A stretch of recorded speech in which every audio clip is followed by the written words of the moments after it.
Want to know how to secure your account in Kimi AI?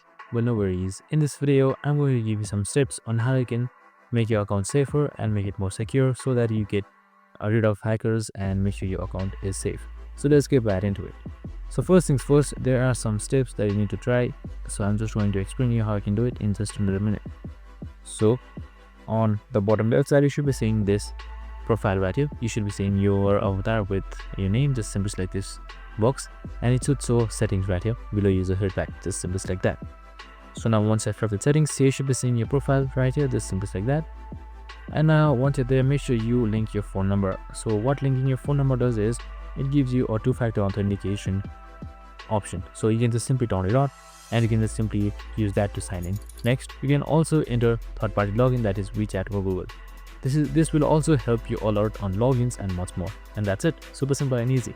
This is how you secure your account in Kimi AI. I hope this video helped. If it did, make sure to like, subscribe, and tune in with us for more of these videos. See you in the next one.